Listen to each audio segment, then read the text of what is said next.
Bem-vindos a mais um vídeo do meu canal.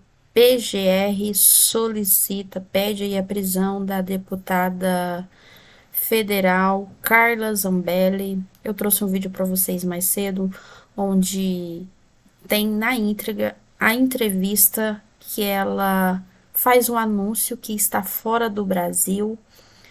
E após esse anúncio dessa entrevista que ela deu na íntegra para o jornal Auriverde Brasil, a PGR solicitou a prisão da deputada. Vamos acompanhar. Antes da gente ir pro vídeo, não se esqueça de curtir, compartilhar, comentar e se inscrever no canal, dar um A joinha aí. Procuradoria-Geral da República pediu a prisão preventiva da deputada Carla Zambelli, que deixou o Brasil depois de ser condenada pelo Supremo a 10 anos de prisão.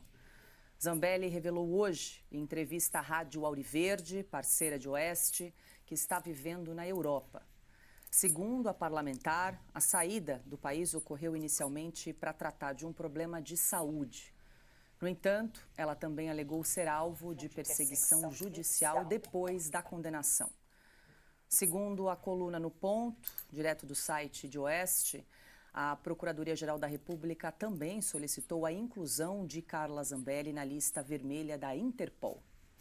Silvio Navarro, muito boa noite, seja bem-vindo. Silvio, a deputada, então, Carla Zambelli anunciou hoje que deixou o Brasil menos de um mês depois da condenação por unanimidade pela primeira turma do Supremo a 10 anos de prisão, situação bastante delicada da deputada, embora esse pedido de prisão aí preventiva por parte do PGR de Paulo Gonet não seja uma surpresa, né, Silvio? Boa noite. Boa noite, Paula, querida, Ana, Pioto, Augusto, meu irmão, boa noite você que nos acompanha. Não é nenhuma surpresa, Paula, era esperado, infelizmente, dentro da democracia relativa que a gente vive no Brasil, uma democracia constitucional, vejam vocês, que não respeita a Constituição, que atropela o devido processo legal e que persegue, sim, políticos, persegue pessoas que estão dentro do espectro político da direita. Nós estamos vivendo esse filme há muito tempo, não é uma novidade, infelizmente. Eu acho que o mais importante nesta hora é que as garantias, a legalidade seja preservada, que a deputada, mesmo fora do Brasil, tenha, por exemplo, no caso de uma cidadania europeia, os seus direitos preservados e que as coisas aconteçam de uma forma absolutamente transparente.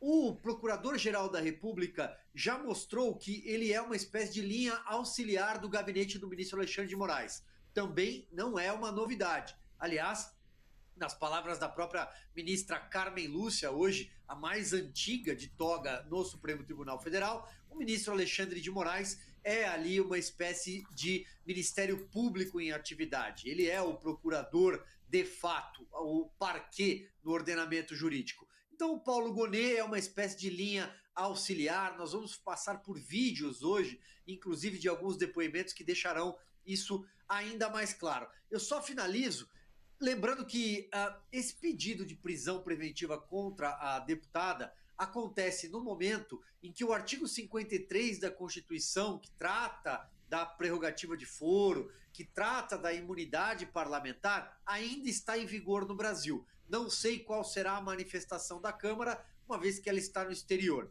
E número 2, lembro também que isso acontece numa data em que, no Brasil, nós estamos assistindo cenas absurdas, horrendas, como as que aconteceram no Rio de Janeiro, com bandidos de verdade, com ligações com o Comando Vermelho, com terrorismo internacional. Todos eles estão andando por aí à vontade. A justiça assim permitiu.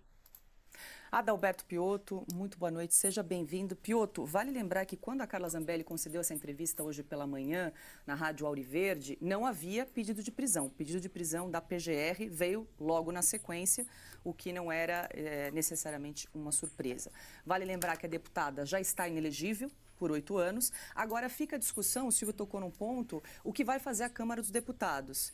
Primeiro, a cassação da deputada, que precisaria passar pela Câmara dos Deputados, e aí há uma discussão sobre esse pedido de prisão, se precisaria passar também pela Câmara dos Deputados, como foi o caso do Daniel Silveira, que houve uma votação na Câmara, no caso do Daniel Silveira, pela manutenção da prisão do então deputado. Então, são essas duas questões agora que estão em discussão, que estão na mesa, já que a deputada Carla Zambelli não está mais no Brasil. Paula, deixa eu só entrar num aspecto técnico. Houve, sim, a formação de maioria pela prisão dela pela primeira turma do Supremo Tribunal Federal, mas não tem trânsito em julgado ainda. Bom, então, por que a prisão? Por que o pedido de prisão? Porque ela está foragida? Não, ela só diz que está na Europa. E ela pode dizer que não vou voltar. Enquanto não houver trânsito em julgado, dentro da lógica do Supremo garantista, vamos lembrar dessa pretensão deles, que só vale para um lado, não vale para o outro, teria que ter o trânsito em julgado. E ela não se apresenta à prisão e não dá. Bom, aí ela passa a ser uma foragida da justiça.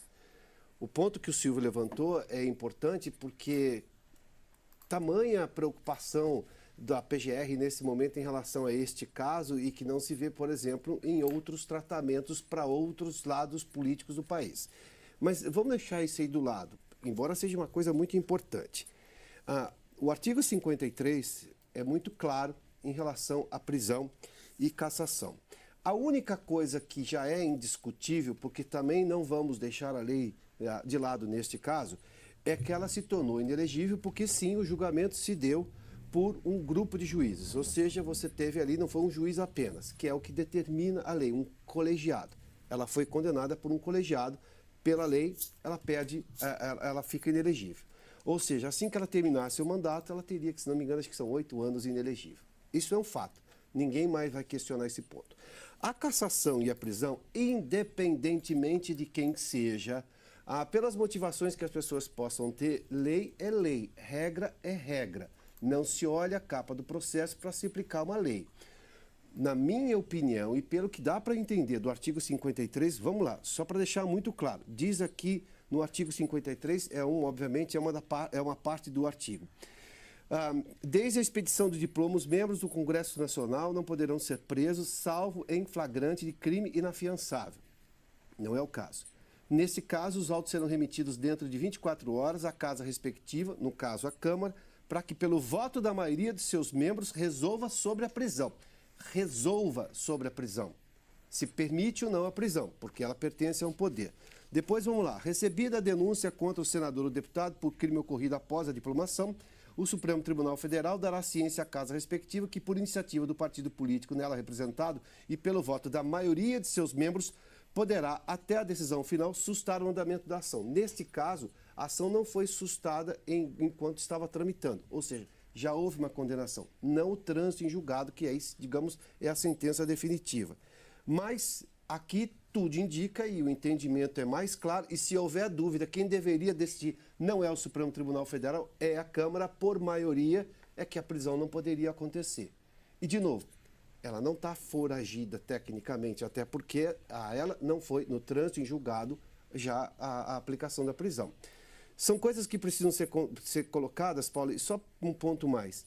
A Câmara não pode abrir mão de defender os seus, independentemente de quem seja, de acordo com a lei que está prevista na Constituição. O que representa a Carla Zambelli para o Parlamento, para o PL, bom, isso é outro assunto. Porque quando se abre mão de se defender apenas pela capa do processo, bom, daqui a pouco aí não sobra mais nada. Eu só estou fazendo a menção da defesa institucional e de prerrogativas que são previstas na legislação brasileira. Sobre esse pedido do PGR, Paulo Gonet, que pede a prisão preventiva da deputada Carla Zambelli, bem lembrado pelo Piotto, ainda não há trânsito em julgado em relação à condenação dela por 10 anos, ali por unanimidade pelo Supremo, então o PGR optou por esse pedido de prisão preventiva por enquanto, inclusive com inclusão do nome da deputada na Interpol. Paula, eu acho que a expressão é exatamente essa que o Piotto disse, trânsito em julgado. Não dá para falar que a Carla Zambelli, que a deputada é foragida ou que está se esquivando da justiça. Não há, portanto, sequer embasamento para o pedido de uma prisão preventiva. É curioso, porque quando discutimos por tantos anos, né, a lei da ficha limpa, o tal do trânsito em julgado, tudo isso hoje nós podemos perceber que tudo vale para um lado apenas.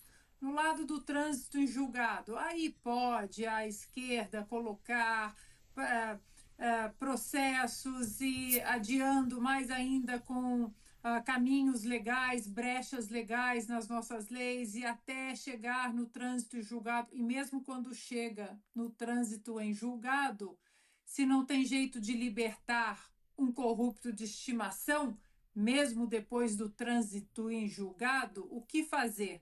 Mudar a jurisprudência, ora. Não foi isso que aconteceu no Brasil?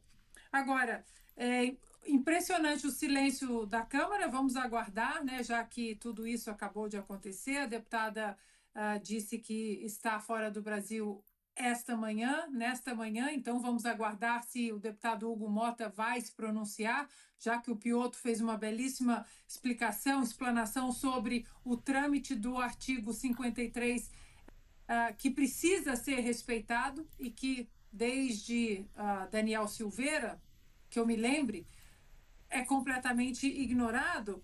Agora, Paula, falamos ontem sobre a carta do Departamento de Justiça dos Estados Unidos ao Alexandre de Moraes, e aí explicando, né, naquela carta, o beabá, uma carta assim de quinta série, pegando na mão da criança e explicando o beabá dos tratados internacionais e dos trâmites legais entre países. Isso vai ser respeitado? Não foi respeitado com os Estados Unidos, vai ser respeitado com a Europa, com a Itália, já que ela disse que tem cidadania italiana.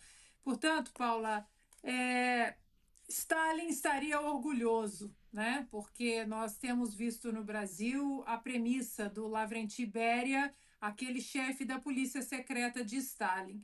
Mostre-me o homem e eu encontro o crime.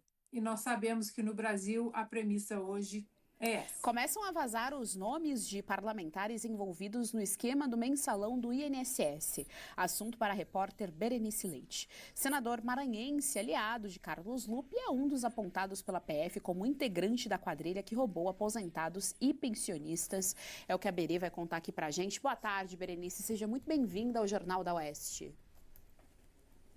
Oi, Geise, boa tarde para você, para todo mundo que está nos assistindo. Pois é, os nomes já estão aparecendo e o primeiro deles é o do senador Everton Rocha, do PDT do Maranhão. A polícia apura qual seria a ligação dele com o careca do INSS, o empresário Antônio Carlos. Isso porque já existe uma confirmação, investigadores, fontes ligadas à investigação, revelaram que ele, o senador Everton Rocha, já teria se encontrado em outras oportunidades com o careca do INSS, ele que é apontado como o principal operador desse esquema de fraude do INSS, dos descontos indevidos na folha dos aposentados. Qual seria a ligação do senador com ele? Afinal, eles já teriam se encontrado tanto no gabinete quanto informalmente em um churrasco na casa do senador. A gente tem ainda informação no dia de hoje, inclusive temos uma foto que mostra, além do senador, o atual ministro da Previdência. Olha aí nessa foto, aparecem alguns diretores do INSS e o então deputado federal Volney Queiroz, que hoje está no Ministério da Previdência. Eles estão nessa foto que foi tirada em janeiro de 2023, logo que Lula assumiu o mandato, todos sorridentes nessa foto. Então a polícia está apurando. A gente lembra que o mensalão do INSS envolve pelo menos 15 parlamentares, entre deputados e senadores, que tinham uma influência indicando pessoas de confiança para trabalharem dentro do INSS, e essas pessoas, mediante pagamento de propina, forneciam as informações dos aposentados para essas entidades que faziam os descontos indevidos. E em contrapartida, os deputados e senadores envolvidos no esquema recebiam aí uma mesada no valor de até R$50 mil todo mês, caindo ali na sua conta, a sua parte, pela participação nesse esquema.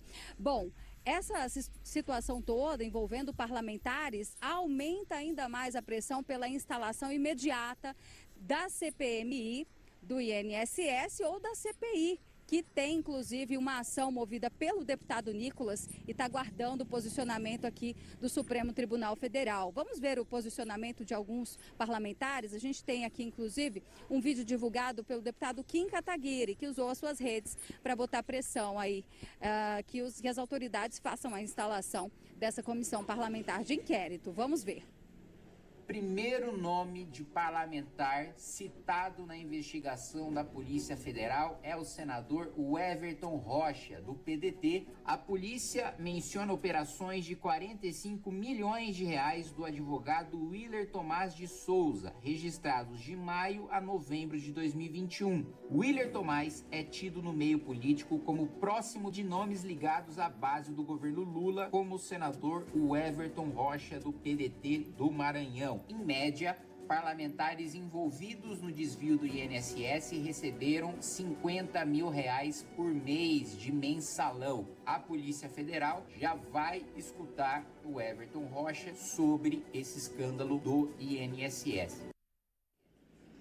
É importante dizer que, até então, o senador Everton Rocha deve ser ouvido na condição de testemunha, colaborando com as investigações. A polícia apura ainda qual seria a ligação dele com uma das entidades que está sendo investigada de fazer esses descontos na folha dos aposentados, a CONTAG, né? Existe, inclusive, uma fala do presidente da CONTAG tecendo elogios ao senador Everton Rocha. Ele disse o seguinte, que o senador seria um companheiro sempre muito firme e que acreditava em todo o serviço prestado pelo senador, se referindo na época ao trabalho envolvendo a agricultura familiar, pelo menos é o que mostra esse contexto, né?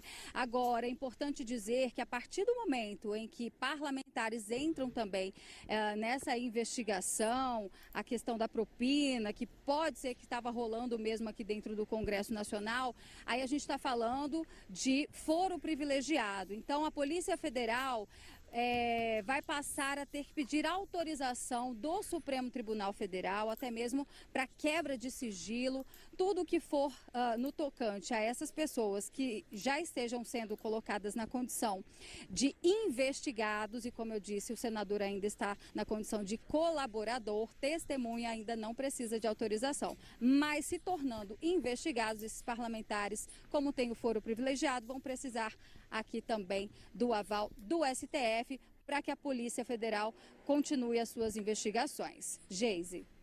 Muito obrigada, Berenice Leite, pelas informações aqui no nosso Jornal da Oeste. Até amanhã. Bruno Musa está aí, então, fraude e roubo do INSS tendo novos desdobramentos, né? Ontem nós noticiamos aqui o mensalão. Sim, depois de muitos anos, o mensalão está de volta, mensalão do INSS, o primeiro nome revelado, Everton Rocha, ele é senador pelo PDT Maranhão, e chama a atenção, Bruno Musa, que todos voltaram justamente nessa gestão petista e que não há o interesse, com exceção ali da oposição, que está batendo nessa tecla de que tem que ter uma CPI ou uma CPMI para investigar o caso, não tem interesse por parte do governo. Hoje mesmo na coletiva, o Lula mal mencionou o caso, disse somente que ia devolver o dinheiro, enfim, aquele papo de sempre, mas a investigação para descobrir os culpados sempre é jogada para debaixo do tapete. E fica muito claro por quê. Você mencionou o mensalão, Geise, mas o mensalão é um filhinho disso tudo, do que pode se tornar o INSS, que pode superar 200 bilhões de reais. Se a gente coloca em juros compostos ao longo do tempo, nós vamos ultrapassar R$1 trilhão, sabe? É um negócio assustador. Mas vamos lá, vamos pensar aqui de forma pragmática. Como eu sempre falo, esse não é o Lula 3. Esse é um projeto de poder que começou lá no começo dos anos 2000, quando ele assumiu o poder. Claro que o investimento para isso começou anos antes. Então, essa sequência de projeto de poder e sequestro das instituições públicas, ela precisa ser financiada por alguém. E não dá para financiar ideias estapafúrdias e tortas. No começo, sim, porque a mentira é sedutora. A grande consequência chega depois de um ciclo econômico maior. E quando foram descobertas já amplos esquemas de corrupção, fica claro que o modus operandi do PT é sempre o mesmo. E ao voltar ao poder agora, me espanta a ingenuidade de muitos, achando que uma facção criminosa que usou a manipulação, o roubo e a corrupção a vida inteira para se manter no poder e ter um projeto de poder, atuaria de permanente. Então fica muito claro que esse é a ponta de um iceberg e, obviamente, está aí o motivo pelos quais eles não querem uma instalação de uma CPMI, porque isso expõe na mídia, expõe pessoas, expõe fatos, permite determinados acessos a informações que fora da CPMI não permitiria. Fica claro por quê. E é bem provável que nós tenhamos uma amplitude muito maior do que possamos imaginar dentro da máquina pública. Repito, quase todas as instituições públicas brasileiras estão sequestradas. Tem corrupção no meio para financiar um amplo projeto de poder. Então, passou da hora da sociedade ter o direito de reclamar por essas informações e, claro, para isso precisa passar por uma CPMI. Mas triste país que tudo isso depende dos políticos, que muitos deles podem estar envolvidos nisso. Serrão, chama atenção também, né, o público-alvo, são senhores de idade, aposentados, pensionistas, como nós já sabemos, e o roubo, né, o dinheiro desse roubo era para comprar carros de luxo, era para bancar uma vida de luxo. Teve também um vídeo recentemente sendo divulgado em que um dos envolvidos no esquema mostrava sua adega com garrafas custando sei lá quanto. Então, assim, a gente vê que é um dinheiro para patrocinar uma vida de luxo, roubando literalmente do pobre para sustentar os ricos, o que é, assim, demasiadamente irônico do ponto de vista da narrativa que o PT quer construir. Isso tem uma lógica. Afinal, os corruptos nunca se aposentam no Brasil. E se aposentam é sempre com um ganho fruto da corrupção, fruto da roubalheira. Não precisam trabalhar nem fazer nada por várias gerações, que a vida do corrupto está sempre garantida. O assustador desse escândalo é mais um caso que vai parar para ser cuidado pelo Supremo Tribunal Federal, já que começam a aparecer os denunciados por corrupção que têm foro de prerrogativa de função. Então tem senador, tem deputado, o caso vai parar no Supremo Tribunal Federal. Vamos ver quem será o relator dessa história fabulosa, bilionária, de um rombo covarde contra pobres aposentados e pensionistas do INSS. Agora, um detalhe que a gente não pode esquecer até agora, e vamos cobrar do presidente Lula isso. Lula, na coletiva, não falou nada, praticamente muito pouco sobre essa questão. Agora, também não perguntaram para ele: Lula, quando é que você vai extinguir ou vai baixar agora uma norma definindo que aquele sindicato de aposentados tem que ser extinto? Ele não poderia ter sido criado. O Ministério do Trabalho de Lula está devendo acabar agora, não é depois, com aquele sindicato dos aposentados, já que não é possível, pela lei, criar um sindicato que não tem representação de trabalhador. Aposentado e pensionista não é categoria profissional. Então, no país da falcatrua, da ilegalidade, nenhuma providência concreta tomada para resolver nada. Só mentira, só safadeza, Lula. E você disse que vai acabar com a safadeza. Então acaba com essa. Estamos esperando. Enquanto você não acabar, nota -3. Quanta impunidade que tem ocorrido, quanta perseguição com quem não faz parte do mesmo grupo deles. E quanta impunidade, quanto rombo, quanto desgoverno tem esse governo atual, que a gente não chama de governo, sim desgoverno.